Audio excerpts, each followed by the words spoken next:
Claudio Colangelo, c'est comme ça qu'on prononce. Claudio Colangelo. Voilà, Bon, comme on dit en France, Claudio Colangelo, voilà. si tu veux. Bienvenue on the set. Aujourd'hui, c'est toi qu'on met en avant, en tout cas, le Merci. parcours de l'homme, le héros. Tu peux te présenter en quelques phrases? Moi, je suis donc italien, comme on a compris. Je vis en France depuis l'âge de 26 ans.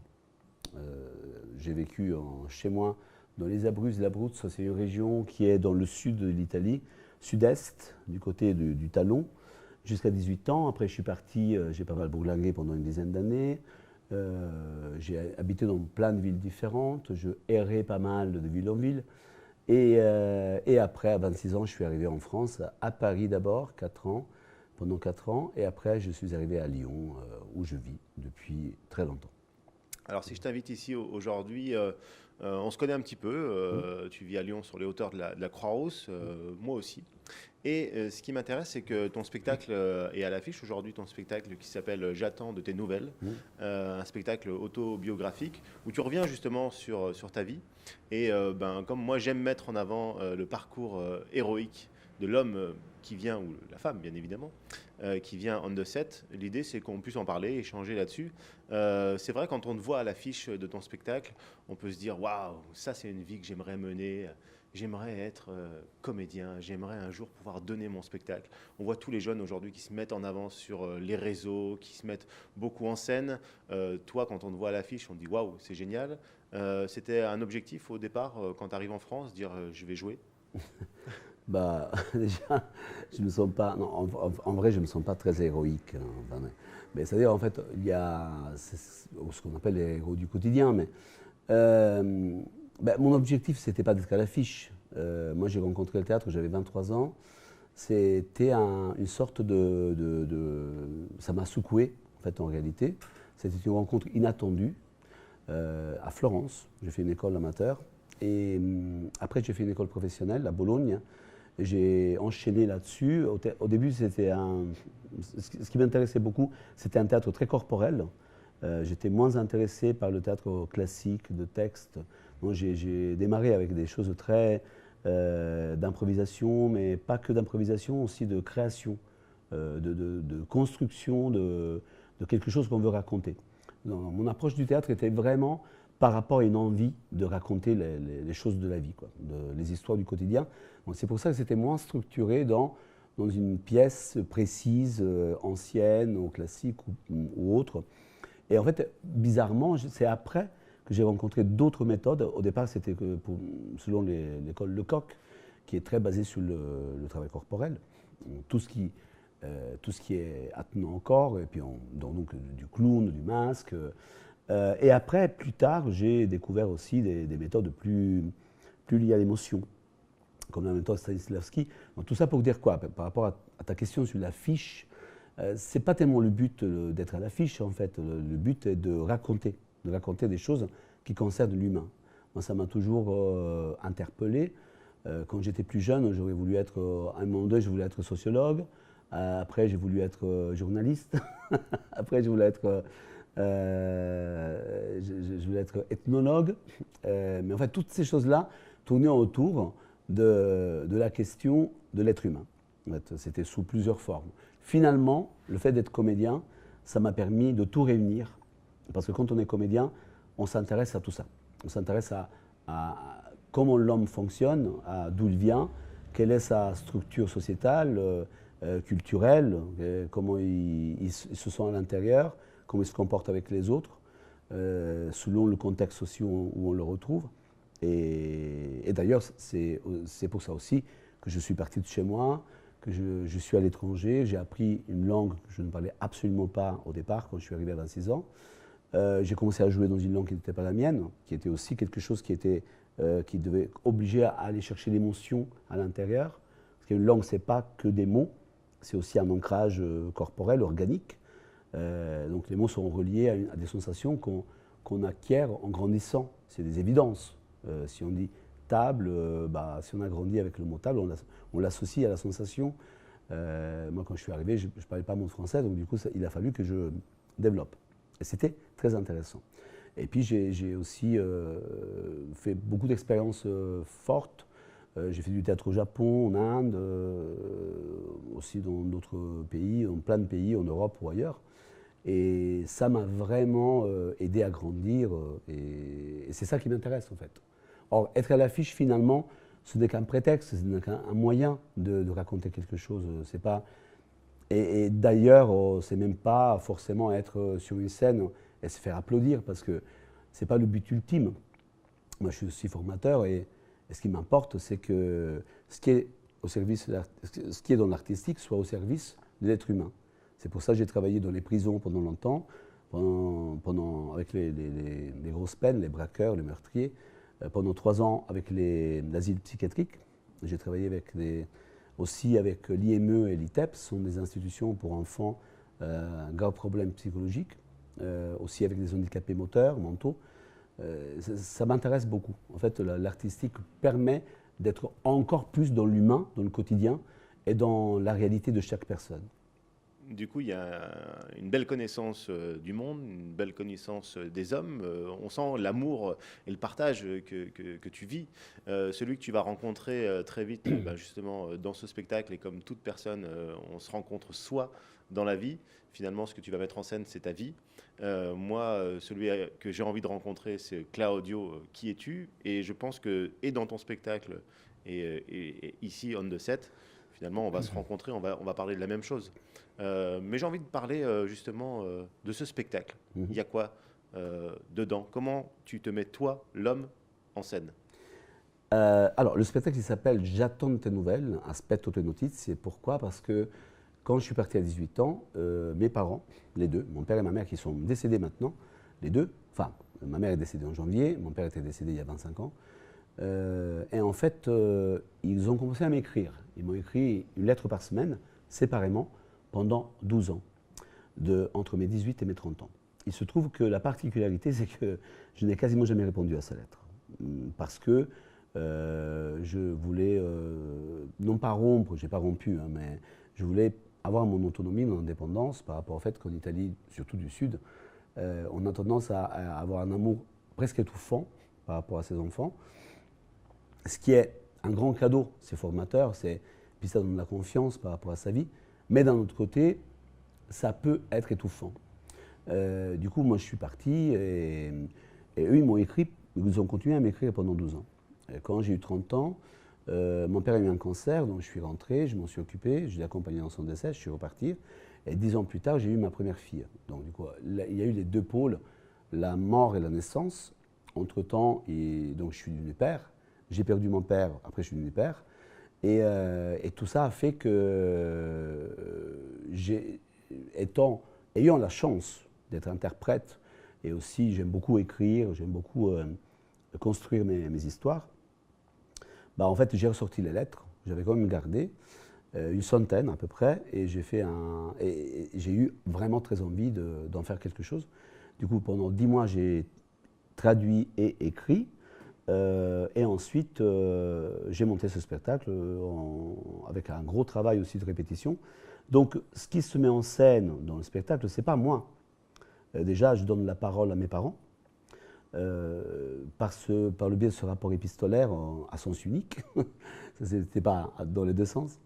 Et ensuite, c'est un hommage à cet amour inconditionnel des parents et aussi filial qu'on peut avoir ou pas avoir, ou dont on peut ne pas avoir conscience quand on est plus jeune. Donc c'est quelque chose qui a accompagné ma vie. J'ai fait une première version, j'ai tourné pendant 5 ans. Pendant 15 ans, c'est resté en stand-by. Entre-temps, j'ai eu 2 autres enfants. Ma mère est décédée. Et là, c'est quelque chose, ce spectacle, il prend un autre sens aussi. Maintenant, on est encore dans les histoires de mort et de vie et de naissance. Et puis de raconter qu'est-ce qui se passe chez les hommes. C'est le cercle, c'est la roue qui tourne. On vient au monde, les gens qui nous génèrent, ils partent. Et après, nous, si on fait des enfants, c'est pas obligatoire, mais si on les fait, à notre tour, on donne la vie, et puis c'est le cycle qui continue. Et c'est ça que j'ai envie de raconter, en fait. C'est surtout... tu parlais de héroïsme. Mon père, c'était un homme, un instit qui avait vécu la guerre. Ma mère aussi, c'était une femme au foyer, ils avaient vécu la guerre, ils avaient souffert. Mon père, il avait perdu un œil dans un accident. Ils avaient quand même morflé. Et je ne me rendais pas compte à quel point, justement, c'était des héros du quotidien. Et donc, ce spectacle, c'est un hommage aussi à la force du quotidien. Donc, c'est basé justement sur des lettres qui racontent le quotidien. Et par ce quotidien, c'est leur humanité qui ressort. Et puis le fils, il a pris la parole dans la deuxième version parce que il a vieilli. Il a grandi, il a vieilli, et puis du coup, il a pris la parole. Dans la première version, il ne parlait pas. Ce héros du quotidien, cette force, tu as dû en avoir en arrivant à Paris, jeune. Tu as quel âge aujourd'hui? 56, bientôt 57. Bientôt 57 ans, donc ça fait un moment que tu es Oui. arrivé à Paris maintenant. Oui, Euh, ça fait et- un moment. Ouais. Ça fait un moment. Et quand on arrive à Paris, qu'on est jeune, qu'on arrive d'Italie, on n'arrive pas comme aujourd'hui, on ne s'est pas connecté à Internet, on ne s'est pas dit tiens, je vais aller faire ça, j'ai prévu. Tu es arrivé un peu sur un coup de tête, j'ai envie de dire, Ouais. tu t'es dit allez, j'y vais. Qu'est-ce qui se passe? Comment tu es accueilli? C'est quoi la force au quotidien justement? Comment je suis accueilli? Bah, je suis arrivé en réalité, moi je suis arrivé parce que après mon école de théâtre à Bologne, après avoir joué, une copine à moi m'avait dit, écoute, il y a des gens qui font un travail magnifique à Paris. Il y avait une femme qui faisait tout un travail sur la méthode d'Alexander Feldenkrais, et puis un gars qui s'appelait Philippe Gaulier qui, lui, travaillait sur le clown. Et il m'a dit, va travailler avec eux, c'est vraiment génial. Donc je me suis dit, bon, ben, j'y vais. Donc j'ai pris mon sac à dos et je suis parti, sauf que je ne parlais pas un mot de français, je n'avais pas d'appartement, pas d'argent, pas de travail, je ne connaissais personne. Et à l'époque, il fallait des papiers pour travailler. En plus, il fallait une carte de séjour. Donc je suis arrivé à Paris, comme le cliché de l'immigré, dans le froid, en décembre 88, je crois. Et puis je savais pas où dormir, donc au début c'était comme ça. Et j'avais l'adresse que m'avait donnée une copine d'une agence pour jeunes filles au pair. Et donc je suis allé les voir et j'ai dit, ben, moi je vais travailler en parlant en italien, j'ai fait comprendre. Et puis il m'a dit, mais nous on ne fait pas les garçons, on n'a jamais fait, on ne peut pas donner du travail. Et moi j'ai dit, ben si, mais moi j'ai pas d'autre solution. Donc j'allais tous les jours dans la salle d'attente et j'attendais, je m'asseyais dans un fauteuil moins confortable que celui-là. Mais au moins j'étais au chaud, et puis la fille me disait tout le temps, elle disait, mais partez monsieur, on n'a pas de travail. Je disais, non, non, moi je reste ici, jusqu'à ce que tu me trouves une solution. Et puis, mais rentrez chez vous, mais j'ai pas de chez moi. Et puis, donnez-moi un téléphone, j'ai pas de téléphone. Donc il a eu ras-le-bol, et puis elle a appelé plein de parents, et elle m'a dégoté un rendez-vous avec des fromagers qui avaient 3 enfants, et qui m'ont trouvé très sympa. Et, à l'époque, en plus j'avais les cheveux longs, j'avais des cheveux à l'époque. Et ils m'ont confié leurs 3 enfants. C'était mon premier job en fait. Donc, du coup, ils m'ont donné un toit. À l'époque, ils payaient 1000 francs par mois et donnaient à manger, à boire et un toit. Donc c'était mon premier travail. Et c'est comme ça que je m'en suis sorti au début. Après, j'ai fait une autre famille. Après, en fait, je devais rester 4 mois. Et finalement, le travail que j'ai entamé avec ces personnes, ça m'a bouleversé. C'était vraiment très fort. Et j'ai voulu continuer. Et du coup, bah, je suis resté un peu plus, un peu plus. J'ai appris à parler français. Je travaillais au noir entre-temps. Après, j'ai abandonné, j'ai arrêté jeune homme au pair. Et ensuite, petit à petit, j'ai construit. J'ai fait plein de jobs. J'ai travaillé dans le métro la nuit. J'étais intérimaire dans les usines. J'ai inventé des boulots pas possibles. J'ai été accompagnateur pour les personnes âgées dans les animations de Paris, dans les châteaux. Je me suis inventé guide. J'ai fait plein de jobs les plus improbables. J'ai découvert que je pouvais travailler aux impôts avec des normes européennes. J'ai travaillé 2 fois aux impôts. En fait, j'ai fait plein de choses. Tu as tout osé. Tu penses que oser aujourd'hui, c'est un conseil qu'on donnerait Oser. oser. Après, je ne vais pas donner un slogan. Moi, ce que j'ai fait, j'ai pas mal fonctionné à l'italienne aussi. Les Italiens, ils sont habitués à négocier. Nous, on négocie chez nous. Quand une chose n'est pas possible, on dit d'accord, mais bon, on peut quand même en parler. Et donc oui, des fois j'ai trouvé des solutions alors que c'était très improbable. Ça c'est vrai. Oser. Après, quand on a besoin, ben oui, on y va quoi. Et j'ai construit mon parcours parce que j'étais très motivé et parce que moi j'avais un objectif aussi qui était de vivre de l'artistique. Toute cette période elle était très forte et très belle parce que ça m'a rappelé sans cesse que ce que je voulais faire, pour moi, avait de la valeur. Donc, du coup, je suis resté en France. Après, j'ai eu ma carte de séjour. Enfin, je suis devenu un régulier. J'ai eu mes papiers. À l'époque, il fallait. Et puis, petit à petit, après, je suis devenu intermittent. Et voilà, j'ai commencé à maîtriser la langue d'une façon plus... J'ai pu commencer à écrire aussi. Il y a eu plein de choses qui sont passées, quoi. Parler de soi en France, parfois, les gens osent pas. Ils disent oui, mais alors moi, je veux parler de moi. J'ose pas parler de moi. Il y a beaucoup de gens qui osent pas parler en France, prendre la parole, c'est difficile. Toi, tu es artiste, tu aurais pu être un interprète qui choisit de dire les textes des autres. Finalement, tu vas dire les textes de tes parents.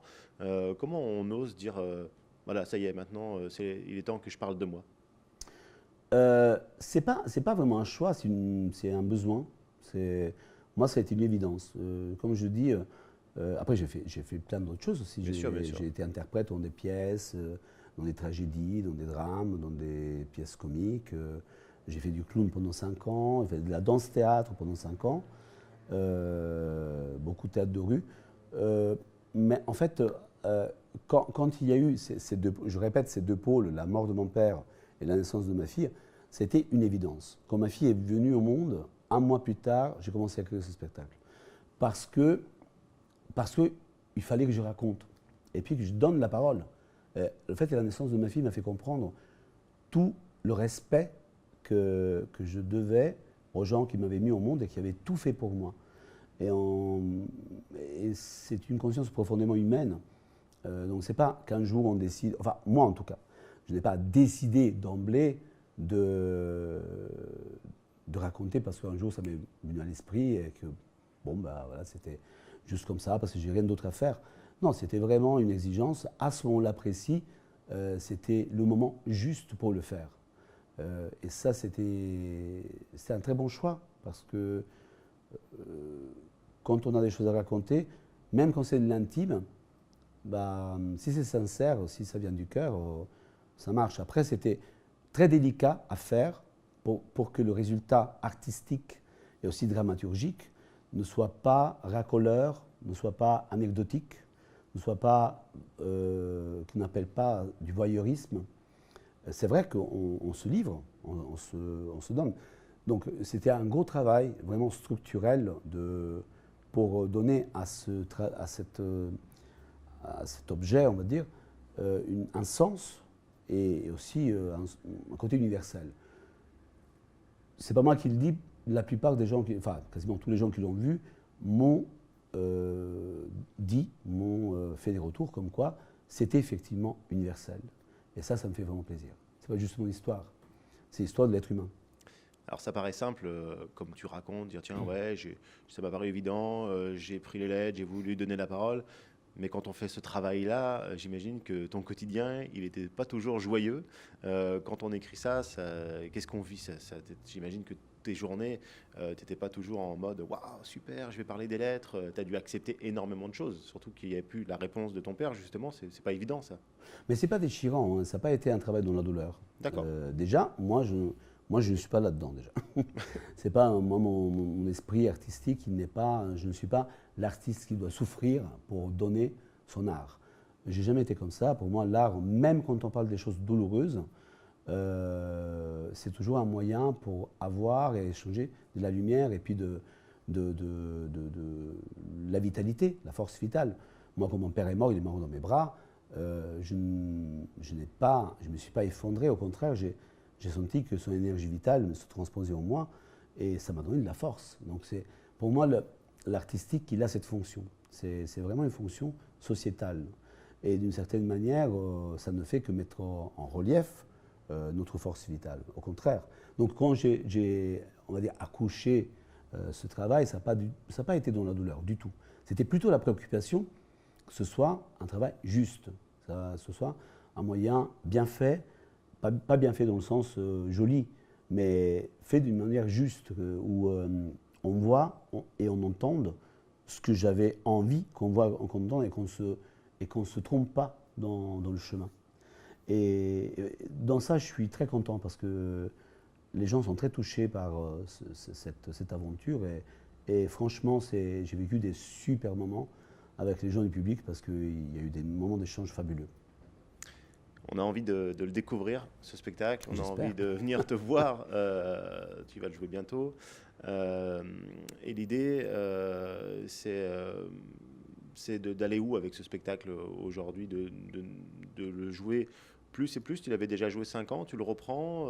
C'est une envie ou c'est vraiment envie de le programmer longtemps? C'est un spectacle particulier parce que ça m'accompagne un peu dans le parcours de vie. Il a un côté un peu intemporel en fait, c'est quelque part. Finalement, il grandit avec moi. Donc moi, c'est un spectacle qui m'a permis, enfin que j'ai partagé dans des cadres très différents. J'ai fait une résidence de 3 semaines en subsistance à l'époque. J'ai fait des interventions en écriture auprès des jeunes, des moins jeunes. J'ai monté des projets. Dans les prisons, j'ai monté des projets sur le rapport épistolaire. Avec les gens de l'asile psychiatrique aussi, dans des festivals sur l'autobiographie. Il y a plein de cadres auxquels j'ai eu accès grâce à ce spectacle. Donc il y a plein d'ingrédients, entre guillemets, à l'intérieur qui sont intéressants à développer, même au niveau pédagogique. Donc c'est quelque chose que moi j'ai envie de faire exister. Après, pour l'instant, je n'ai pas en ce moment même des projets à long terme. C'est une reprise en fait. Du coup, il réexiste. Mais comme je disais, après la mort aussi de ma mère, j'attends même presque de voir qu'est-ce que ça fait. De le rejouer maintenant, que les 2 parents ne sont plus là, et que quelque part, leur parole a encore plus de valeur. Et comment moi je vais porter ça? Et aussi, en tant que fils qui intervient dans le spectacle, comment je vais ressentir les choses. Donc du coup, ma manière de le défendre, ça va dépendre aussi de ça. Je ne suis pas dans un calcul mathématique ou d'opportunisme. Ça ne marche pas comme ça pour moi. Oui, tu as raison. C'est d'ailleurs ce que tu as envie de vivre au plateau. Tu verras bien ensuite. Exactement. On avance étape par étape. Parfois, en tant qu'homme, tu te projettes un peu plus loin. Par exemple, là, le spectacle, il est ficelé. L'émotion va naître. Mais toi, tu aurais une envie encore d'atteindre d'autres choses, des rêves. Comment, à 57 ans aujourd'hui, tu te dis, tiens, ça, je l'ai pas atteint, je veux le faire. Ou tu as des choses comme ça ou J'en ai plein. T'en as plein? J'en ai plein. La seule chose, j'espère avoir assez de vie pour pouvoir le faire. Mais en fait, si je me projette, ce n'est pas tellement les envies qui me manquent, quoi. Non, c'est plus jusqu'à ce que est-ce que la mort m'empêche d'aller plus loin ou l'empêchement physique, quand je ne peux pas faire les choses. Mais même là, on trouvera d'autres moyens. Mais non, oui, de rêves, j'en ai plein. Et puis, j'ai un rapport aussi très fort à d'autres formes d'expression. En fait, que je suis formateur, en fait, que transmettre pédagogiquement, ça m'intéresse énormément. Et pour moi, il y a des choses très complémentaires. Même faire du cinéma, de la télévision, travailler devant une caméra, ça m'apporte énormément. Parce que c'est un travail aussi plus sur l'intériorité. C'est très complémentaire. Tout ça, j'ai ces 3 filières, le théâtre, qui pour moi regroupent ce que je peux produire, ce que je peux donner en tant qu'interprète, ce que je peux donner en tant que quelqu'un qui dirige. J'adore diriger aussi les comédiens. Et après, en tant que pédagogue, par rapport à des gens qui ne connaissent rien à l'artistique et qui peuvent profiter de ce bagage extraordinaire. Et puis aussi l'écran, parce que l'écran permet d'avoir une précision et puis un côté pointu de filmer le battement de paupières et puis de faire des choses qu'on ne peut pas faire en théâtre. Donc, de toute façon, moi, de projets, j'en ai plusieurs. J'en ai un en cours que je suis en train d'écrire, qui me tient beaucoup à cœur pour le théâtre, mais qui pourrait être adaptable aussi au cinéma. Et puis, oui, il y a d'autres choses qui arrivent là. Oui, des perspectives, il y en a. Ouais. J'ai une dernière question, c'est, tu dirais quoi à quelqu'un qui a peut-être pas cette sensibilité artistique tout de suite dans sa vie, on va dire dans le quotidien, monsieur tout le monde, qui aimerait parfois mieux se connaître. Toi, j'ai l'impression que Aujourd'hui, le mieux se connaître, c'est passer aussi par beaucoup de disciplines, par beaucoup de gens qui t'ont accompagné. Tu as cité beaucoup de méthodes, beaucoup d'intervenants. Finalement, il y en a beaucoup qui veulent réussir seuls. Tu leur dirais quoi? Bah, déjà, il ne s'agit pas de réussir. Je pense que, en fait, moi, par exemple, en tant que pédagogue, j'interviens beaucoup en entreprise. Dans les entreprises, il y a beaucoup de souffrance aussi parce qu'il y a des gens qui ont choisi un travail et parfois, ce n'est pas le travail dans lequel ils s'épanouissent le plus et parfois ils s'oublient un peu. Ou parfois l'entreprise aussi a un poids fort, exerce une pression énorme sur la rentabilité, sur le fait de penser au business. Et je connais très très bien cette réalité-là et c'est très intéressant d'intervenir là-dedans. Or, les personnes qui n'ont pas eu la chance ou l'envie de passer par des biais qui sont autres, grâce au travail qu'on a fait ensemble, parfois on a découvert des façons de fonctionner dans lesquelles elles remettaient en valeur leur corps, leur organicité, l'attention à porter sur soi, sur comment sont les choses, et puis sur les choses de base, sur l'ancrage, sur la respiration, sur le regard, sur ce rapport au monde. Et ne serait-ce que ça change complètement le quotidien. C'est vraiment, moi je ne suis pas donneur de leçons, ni j'aime pas trop donner des conseils, mais s'il y a quelque chose à développer, c'est sûrement la connaissance de soi et de sa structure, de son corps, son mental, son émotionnel. Et puis c'est ça que nous utilisons tous les jours. Et de ne pas s'oublier. Et donc c'est ça et l'instant présent. Et ça, c'est valable pour tout le monde. Que ce soit pour des gens qui pratiquent ou ne pratiquent pas. C'est même les artistes, souvent ils oublient ça. Ils sont tellement pris dans leur marasme qu'ils ne sont pas forcément toujours très présents par rapport à leur ancrage du moment. On a tendance tous un peu parfois à s'oublier. Normal. En tout cas, cette conversation, je ne l'oublierai pas. Merci beaucoup, Claudio, de t'être livré on the set. Et puis, on te retrouvera et sur les planches et peut-être dans une formation, qui sait. Merci beaucoup. Merci beaucoup.